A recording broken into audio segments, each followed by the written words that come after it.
Okay, so now we're going to start with Chapter 3. I talked about Chapter 2 in class, and I hit the high points in class, so refer to your notes on that, but I didn't do any slides with Chapter 2, but we did talk about it a little bit. Okay, so first point here, know the three atoms that are critical in life: carbon, oxygen, hydrogen. Most prevalent three, top three, okay? Okay, again, here's those four we've been talking about, those macromolecules. Get the hint. You should know the four macromolecules. That's bullet point number 3. Organic molecules. Organic molecules have carbon. I'll say that again. Organic molecules have carbon. Organic chemistry, study of carbon. Why carbon? Carbon is super versatile, guys. It's very versatile. You continue on biology and chemistry, you're going to see how versatile it is. It can do all sorts of different bonds, okay? And that's why life, us, bacteria, birds, protozoans, you name it, is based on carbon. Very versatile in how it can bond to other molecules and other atoms. So if we're talking about organic compounds, we have some way to show them, right? Well, we have 3 ways of showing these molecules. The first is structural, ball and stick, space filling, and ribbon. So we have 4 ways of showing these molecules. And the way we choose really depends on what we're trying to do. Each of these have pluses, each of these have negatives. So know what a structural model is. You can read this for yourself in the notes. Let me just go to this slide. This is a structural model. Okay, what do we see? We see that atoms are many times represented with letters. C for carbon, H for hydrogen, O for oxygen. The bonds, we talked about these, are connected and shown as lines. A single bond is 1 line, a double bond is 2 lines. What else do we see here? We see that all 3 of these are structural models for glucose. But depending on how you do it, sometimes there's so many hydrogens that you don't show the hydrogens. Often, because carbon is so prevalent, when we see just an intersection of 2 lines with no letter, we assume that that is a carbon. Okay, so if you saw a picture like this on the test, you should know what it is. It's a structural model. Another way we show it is ball and stick. Now, the reason this is nice is because we can see some 3-dimensionality to the molecule. Okay, because we go to this, let me go back to structural. That looks like a pancake, right? In actuality, it's not a pancake. It's more 3-dimensional. There's physicality here. There is 3-dimensionality here. Ball and stick. Balls here are atoms, sticks are bonds. Many times they're colored for different atoms. Okay, so know what a ball and stick model is.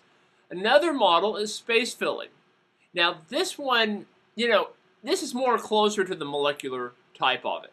Okay, this is how it more looks if you could look at that level. This shows the orbitals of the electrons and all that stuff that goes around it, okay? This is the space filling model. Now, why is this useful? Well, it kind of shows us a more accurate representation of the atom. But look at that. That looks like a big thing of jelly beans, doesn't it? It's hard to conceive that on a flat surface. Now, if we could rotate this in 3 dimensions, it might be useful. But if we want to give a concept of something like these models, a structural or ball and stick, might be a little bit better. Now, they're technically not as accurate, but they help us perceive it on mediums like paper or a computer screen that you're looking at now. Okay. So if you saw this picture, know that this is structural. This is also glucose. Okay, so this is glucose, and that is glucose. All of these are glucose, just different ways to show them. Finally, we have this idea of a ribbon model. It's a 3-dimensional structure. We have these things called secondary structure. Here it shows alpha helices, but this is how we show protein many times. And we're going to see this when we talk about protein later on. Okay, so I'm just going to hold off for that and just let's say this is a ribbon model. We'll talk a little bit more about this with protein structure. Functional groups. Talked about this. Remember we talked about TNT in class? A functional group is a pre-made cluster of atoms that give a feature or functionality to a larger molecule. Okay, that second bullet point is the key point here. A functional group is just a cluster of atoms, a pre-made cluster. Now let's look at that table on the right. Look at that top one, hydroxyl, OH. Okay, that's an oxygen bound to a hydrogen. Now I can put that on a molecule and make drinking alcohol. I can put that on something and make rubbing alcohol. I can do lots of stuff with that. Let's look at another one, a carbonyl, a C double bond O. Another functional group. Again, what is it? It's a pre-made cluster or arrangement of atoms. How about another one? How about that amine? Nitrogen and 2 hydrogens, or in some cases 3 hydrogens. But we see an amine, it's nitrogen and hydrogen, and that is another functional group. Okay, there's many different types of functional groups we're going to see. But you should know for the test, a functional group is a pre-made, pre-arranged cluster of atoms. And when we add this to a molecule, we can change the features of a molecule. Now we talked about this example in class, and this is important. What? Functional groups, when added, can change the feature of a molecule. Remember we talked about toluene? And then we could add some nitrogen groups and make TNT. So we could make something like paint thinner into trinitrotoluene or TNT. We can take propane, which is a heating gas, and make rubbing alcohol. We can take ethane, which is a gas. We can make drinking alcohol, all by adding a functional group. So the point here is this.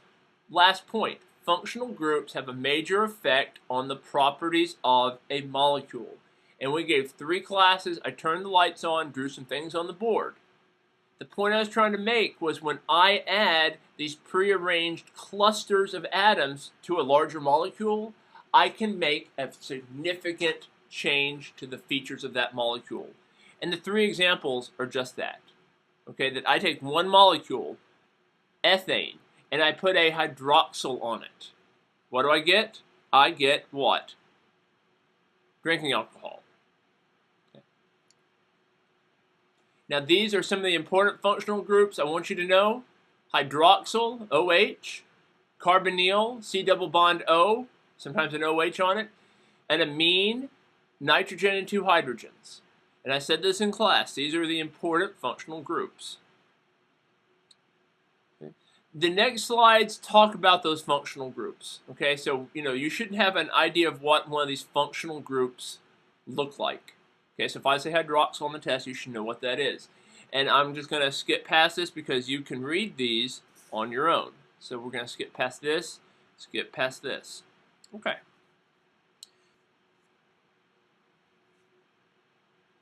Okay, so let's talk about metabolism. Metabolism is the sum total of the breakdown and buildup of molecules. So all of that. You eat food and you break the food down. Then you take what you broke down and you make other molecules. All of that together is metabolism.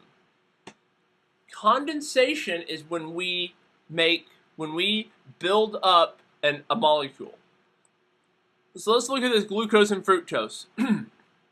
We have a separate glucose and fructose molecule, and we want to connect those together. Okay, when we do that, we have to take off a water to do that. So let's look at the picture on the left. We have an OH and an H and a green little oblong sphere on the left, right? What we're trying to say is that on the left, the glucose and fructose are separate molecules. But to combine these two into a larger molecule, sucrose in this example, we have to remove the OH, the hydroxyl, from glucose and the hydrogen from fructose. So we pull off an HOH, okay, and that becomes H2O. 2 hydrogens, 1 oxygen. And when we pull that off, what do we get? We get a bond between those 2 sugars, and we make sucrose. So condensation is when we build up these compounds and form water as a result. So that is a condensation reaction.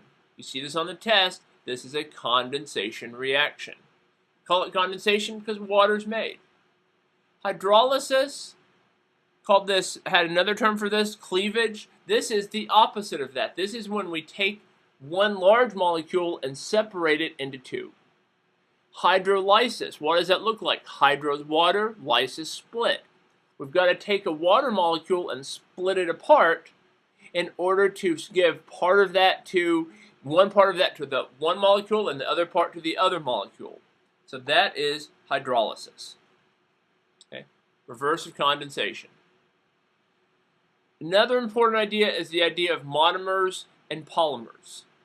Okay, a monomer is one brick. Think of a monomer as a brick. A polymer is a wall or a chain. Okay, think of it that way. So a monomer is one, a polymer is many. So, give you some examples. A brick wall. The one brick is a monomer, the entire wall is a polymer. A chain. One link is a monomer, the entire chain is a polymer. And we see this idea repeated multiple times in biology. Okay? A nucleotide is a monomer. We put lots of nucleotides together, we get nucleic acid. An amino acid is a monomer. We link multiple amino acids with a peptide bond, and we get what? A polymer called protein.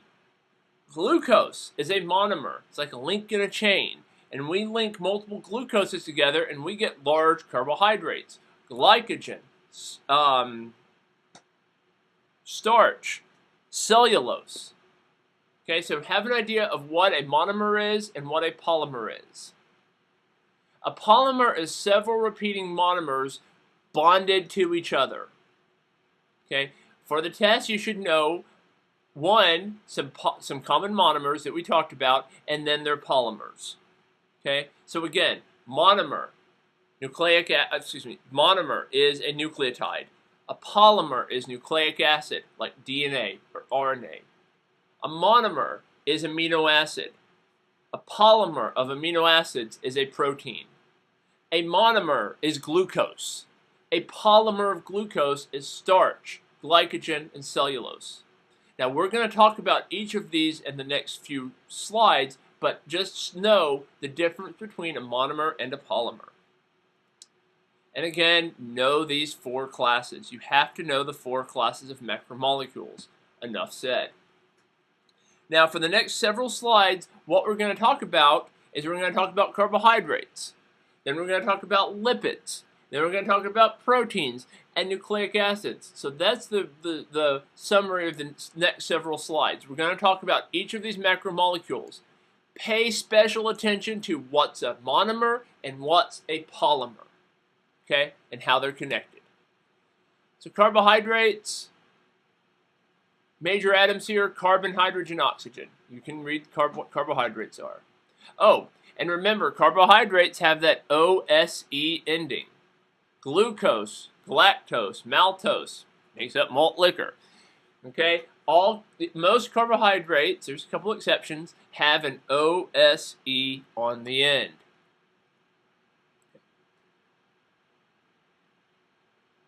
You can read that. Now, how do you make carbohydrates? Two carbohydrates come together, and they use what? Condensation reaction, and it makes a polymer. You need to know this. What are three major polysaccharides? Let's go back to the idea of monomers and polymers. Okay, a polysaccharide is a polymer. A monosaccharide is a monomer. So here we take one monomer. Here is glucose in this example, and we connect that glucose to other glucoses. When we do that, we take a monomer and make a polymer. Here we're going to take a monomer, glucose, link it together with other glucoses, and make a polysaccharide. Okay, so glycogen is a polysaccharide, starch is a polysaccharide, cellulose is a polysaccharide. These are all polymers of glucose. New molecule talking about is lipids. Before we talked about carbohydrates, that's the first one. The second one we're talking about is lipids. Important thing with this, look at the structure of lipids. What do we see a lot of? We see a lot of carbon, don't we? Look at that picture to the corner right. We see a lot of C's. Carbon. What type of model is that? That's like a structural model to me. Okay, so look at these structural models. We see a lot of carbons. We see a lot of hydrogens. Do we see a lot of oxygens? Not really. See a couple on the top. But we don't see many oxygens, do we? What does that tell us?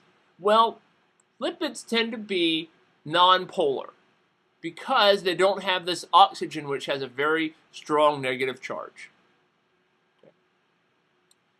What are four major classes of lipids? We have fatty acids, glycerides, phospholipids, and steroids, or sterols.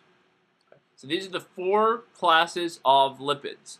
Now, the next several slides, we're going to talk about these individual classes of lipids. So the first we're going to talk about, the first of four, is the fatty acid. Fatty acid basically is a long chain of carbon and hydrogen, has a carbonyl or carboxylic acid group on the end. You need to know what a saturated fat and unsaturated fat is. Okay. Look at the saturated fat. Saturated fat has carbon, long chains of carbon and hydrogen, but no double bonds. So that palmaric acid is a saturated fat. The oleic acid underneath it is a monounsaturated fat. What's the difference? About halfway in, there's a little crook, little, dog-leg crook in the middle. And look at between those two carbons. What do you see? Well, I see two lines instead of one. That is a double bond. What also do you see? Or let me say, what do you not see? I'm seeing a missing hydrogens. I'm seeing two hydrogens that are missing.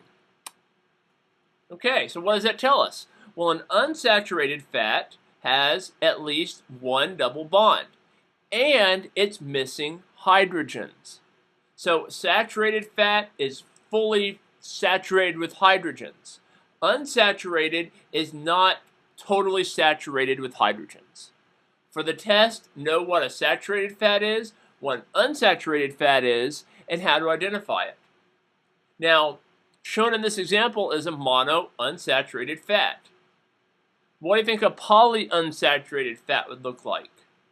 Now, that's correct. It would have multiple double bonds. Okay, so when you look on your food and it says polyunsaturated, you know what it is. It has lots of carbon-carbon double bonds. Now,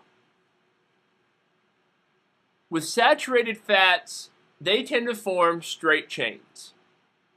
When we have unsaturated fats that are naturally occurring, that double bond forms a crook or a crick in the bond. And notice the oleic acid, the example on the left, has an angle to it. Okay, that's kind of important later on. But unsaturated fats have a crook in them. Now, trans fats. You might have heard of trans fatty acids. You might think, well, what's that all about? Well, trans is a type of configuration of the double bond. For in here, we're going to say that a trans fatty acid has a double bond, but it's a straight fat. Okay, and this is typically formed by artificial processes. It's not formed by naturally occurring processes typically. And our bodies don't know how to metabolize these trans fatty acids nearly as well as the cis fatty acids or the naturally occurring unsaturated fats. Okay, so that's why these are kind of bad for us. Now, we're not going to get too far into that, but I just wanted you to know what a trans fatty acid is. Okay. Another kind of fatty acid is what? A glyceride. Glycerides are what? We take a fatty acid, which is that purple molecule in the center, and we connect it to a glycerol molecule. When we do that, we have got a glyceride. The most important glyceride that we know of is a triglyceride, and you've probably heard of this. A triglyceride is 3 fatty acids connected to a glycerol. Okay, so we have 3 fatty acids, they're the purple little fingers there, and then that blue box is a glycerol, And because there's 3 fatty acids, 3 in tri, it's a triglyceride. So for the test, know what a glyceride is, and then also be able to recognize what a triglyceride is. Okay, so this is a triglyceride fat molecule. This is how we predominantly store our fats on a physiological level. Okay, so, if you got a little tummy on you, right? Guess what you got in there? You got a lot of these triglycerides in there. Okay, and this is how we typically store our fats. Okay, now a third type of lipid, and we're going to talk about this in depth later on, is a phospholipid. What's this? It's kind of like a glyceride. Okay, so we still have that glycerol. We have that 3-carbon molecule at the top. Here we have what? We have 2 fatty acids on it, but then on the third position, what do we have? We have a phosphate group. A couple other things.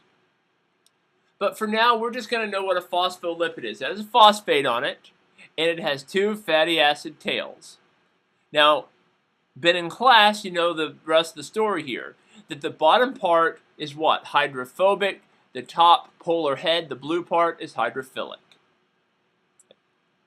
So be able to recognize what a phospholipid is. Steroids are sterile molecules.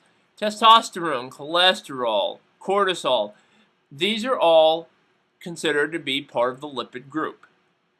Okay.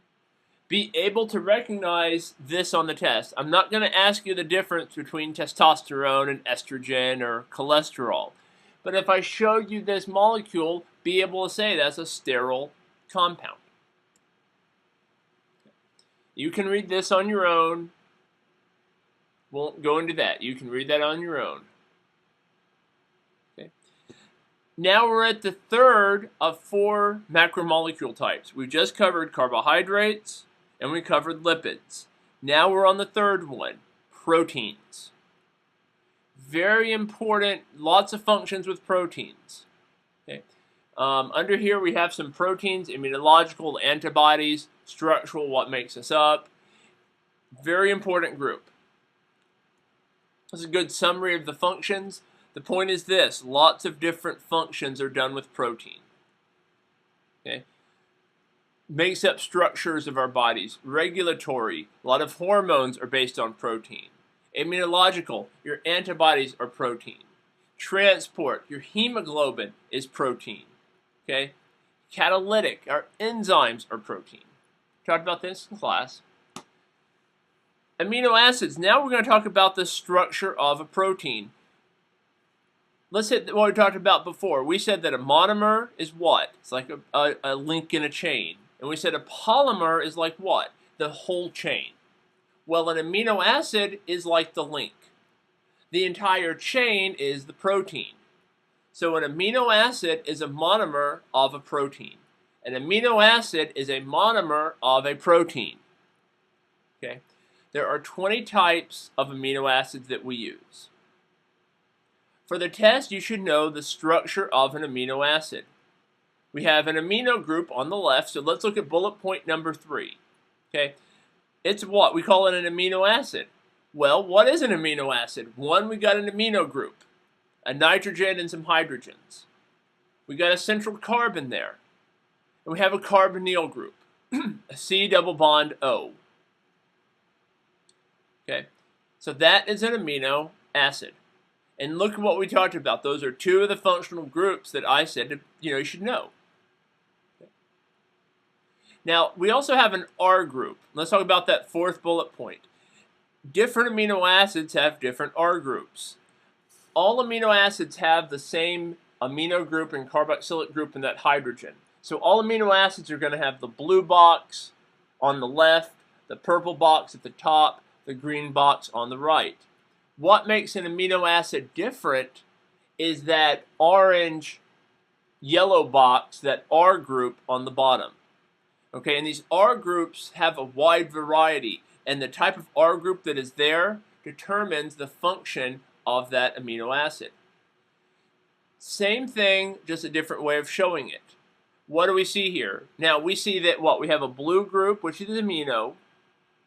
The carboxylic or the carboxylic acid or carbonyl is the orange, and the yellow sticking up here is that R group. And notice what? Different R groups. Glycine has a hydrogen R group. Lysine has several carbon hydrogens and an amine group at the end. Tyrosine has an OH, hydroxyl group, has a benzene ring. Don't need to know that. But the R group is the variable group on an amino acid. Okay. How do we make proteins? Well, we're going to do, again, what? A condensation reaction. We're going to have the OH from that carboxylic acid, and we're going to combine it with a hydrogen on that amine group. And those two hydrogen and one oxygen are going to come together and come off as what? A water molecule. We talked about this with carbohydrates. Same reaction happening here. We're taking OH from one, H from the other. In the image you see is the left part of the image, and see that green jelly bean shape, and we're having an arrow coming off? We're saying that we're taking the OH off of one, the hydrogen off the other, we're pulling it off, and we're taking that water off. And we make a what? Peptide bond. Know that. Peptide bond. Peptide bond. Peptide bond. Peptide bond connects to amino acids. Now let's talk about protein structure. 4 levels of protein structure you need to know. Primary, secondary, tertiary, quaternary. Know the order, know the basic definition. Primary structure is the sequence of amino acids. Okay? Methionine, tyrosine, lysine, methionine, lysine. The order the amino acids come in, like the words in a sentence, is the primary structure. Very important point here. That last point, look at that. The primary structure, the amino acid sequence, determines all other levels of protein structure. Very important. Okay? The primary structure determines all other levels of protein structure. We talked about cystic fibrosis in class. That what? We change the primary structure of a transport protein. Just one change in that primary structure, and what happens? It can't move ions, and people get cystic fibrosis. So again, the primary structure, the order of amino acids, determines all other levels of protein structure. Okay, so next one is secondary structure. We talked about this some. We said that what? It loops around. The protein will loop around and form like curly fry looking things, right? One we said was an alpha helix, and another one was a beta pleated sheet. And I showed a little kind of an animation in class about this. I don't even remember that. But with those curly fry things, right? Well, here what's happening is the string of amino acids, the protein, loops around, and those amino acids interact with each other.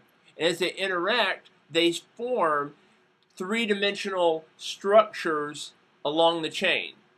One way is it's going to make like a curly fry structure. We call that an alpha helix. That's that center one. They can also form sheets. Okay, but the point here is what? That the chain of polypeptides loops back on itself, and that interacts with itself, and it makes these curly areas, these three-dimensional shapes, and that's secondary structure. Tertiary structure is the entire three-dimensional shape of the entire protein. So tertiary structure is the entire shape of the protein.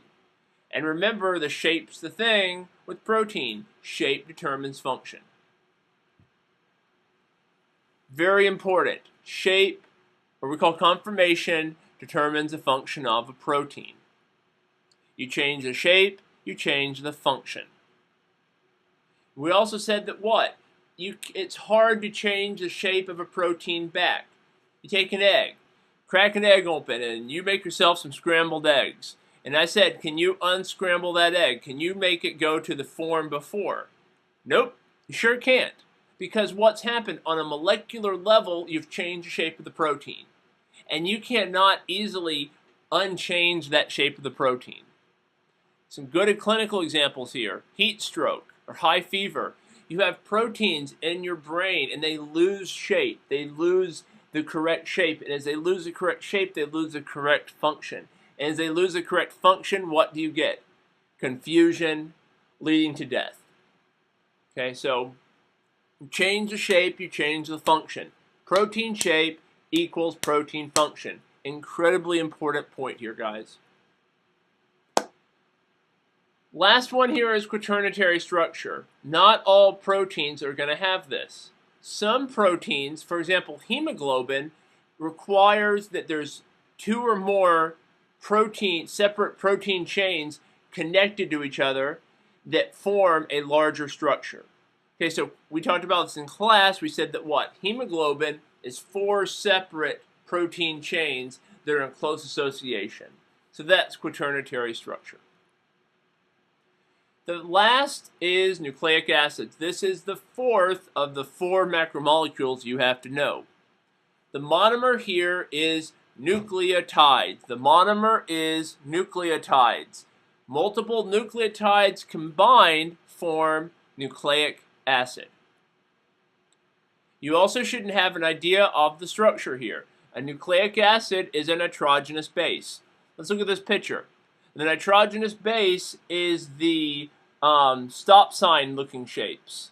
Okay, you see it says thymine, which is yellow, adenine, the green, the blue, and the kind of the peach color one. Those are the nitrogenous bases. They have nitrogen in them.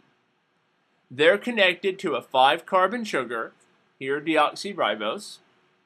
Those are the purple pentagons. And there's also a phosphate group. That's the P with 4 oxygens.